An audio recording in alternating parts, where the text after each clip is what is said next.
Assalamualaikum warahmatullahi wabarakatuh. Hari ini kita nak bercakap sedikit berkenaan dengan kes Abang Fahmi Reza, right? So, di dalam kes Abang Fahmi Reza ni, dia betul-betul memelikkan aku. Sebab apa? Saya ingat aku lah, Abang Fahmi Reza last kena tangkap pun tahun 2024. Masa dekat Sabah hari tu berkenaan dengan kes Tan Sri Musa Aman, right? So, selepas tu kes tu disiasat pun, Abang Fahmi Reza tak pernah kena tuduh dekat mahkamah. Dan aku boleh rumuskan sebab dia tak kena tuduh, maka tidak ada mana-mana mahkamah yang telah memberikan sekatan perjalanan ke atas Abang Fahmi Reza sebagai syarat jamin, alright? So, bila benda tu kita dah tahu, so apa sebenarnya point apabila pihak immigration kenakan sekatan perjalanan ke atas Abang Fahmi Reza? So, sama-samalah kita study sedikit, okay?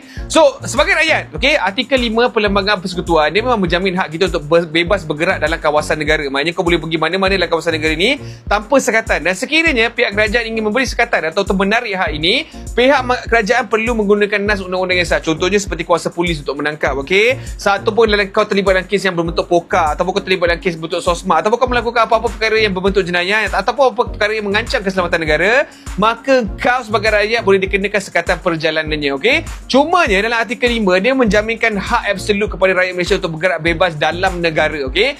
Apabila dia melibatkan hak kebebasan untuk bergerak ke luar negara, ini merupakan hak yang bukan absolut. Dalam mahkamah, dalam kes Puak Kim Swee, mahkamah menyatakan bahawa apabila seseorang itu ingin keluar negara, ini adalah satu privilege, okey, di mana hak istimewa ini diberikan oleh kerajaan kepada kita sebagai rakyat untuk gunakan pasport untuk travel abroad, okey? So, pihak kerajaan melalui kuasa dia boleh kenakan juga sekatan-sekatan kepada kita sekiranya mereka berkehendak, alright? Dalam Malaysia, antara perkara-perkara atau undang-undang yang boleh digunakan untuk menyekat perjalanan seorang, kita boleh tengok di bawah Akta Immigration, alright? Seksyen 3 Akta Immigration memberikan kuasa yang sangat besar kepada Director General of Immigration untuk kenakan sekatan perjalanan ke atas mana-mana rakyat Malaysia.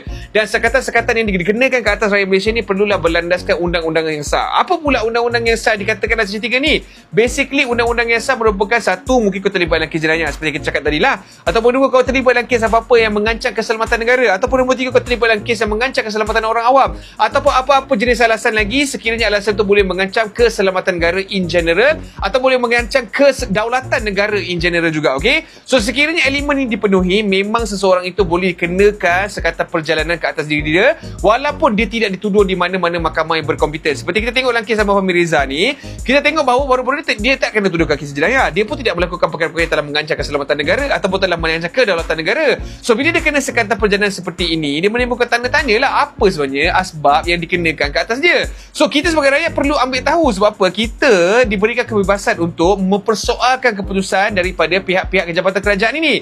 Contoh dalam kes ini, pihak immigration di bawah seksyen 59A, walaupunlah keputusan DJI ini merupakan keputusan yang tidak boleh dirayu oleh Abang Fahmi Reza melalui surat cara dengan immigration sendiri, tetapi keputusan dari DJI ini boleh dirayu dekat peringkat mahkamah tinggi. Maknanya Abang Fahmi Reza boleh membuat semakan kehakiman untuk mengesahkan sama ada keputusan daripada pihak DJI ini merupakan satu keputusan yang munasabah atau tidak. Dan sekiranya dia boleh buktikan bahawa keputusan untuk mengenakan sekatan perjalanan ke atas diri dia ini merupakan satu keputusan tidak munasabah, maka segala perintah daripada DJI ke atas diri dia untuk sekatan perjalanan ini boleh diketepikan, okey? Bukan apa.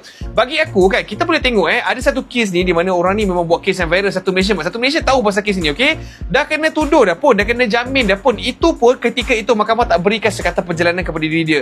Sehingga kan dia boleh boloskan diri daripada jamin untuk masuk ke negara seberang. Dan sampai sekarang orang tu tak kena tangkap lagi. Siap boleh buat live, siap boleh berjoget, siap boleh pergi event, siap boleh pergi podcast lagi, okey? So, bila orang macam Abang Fahmi Reza yang tidak mengancam keselamatan negara dikenakan sekatan perjalanan, dia menimbulkan tanya. Dan persoalan itu perlulah dijawab supaya rakyat rasa tenang lah, supaya rakyat boleh tahu sebenarnya apakah landasan undang-undang yang pihak immigration telah ikut untuk mengenakan sekatan perjalanan ini, supaya kita sebagai rakyat boleh belajar, supaya kita tak buat kesalahan yang sama dan sekatan perjalanan itu tidak akan dikenakan ke atas diri kita pula, okey? So, kepada korang di luar sana, aku mohon untuk korang up to date dengan kes ini dan korang kena bersyukur bahawa Abang Fahmi Reza dah bawa kes ini ke mahkamah tinggi. Maka kita sebagai rakyat boleh tahu sebenarnya apakah sebab utama yang pihak immigration gunakan dalam mengenakan sekatan perjalanan ke Abang Fahmi Reza. Alright? Bye-bye.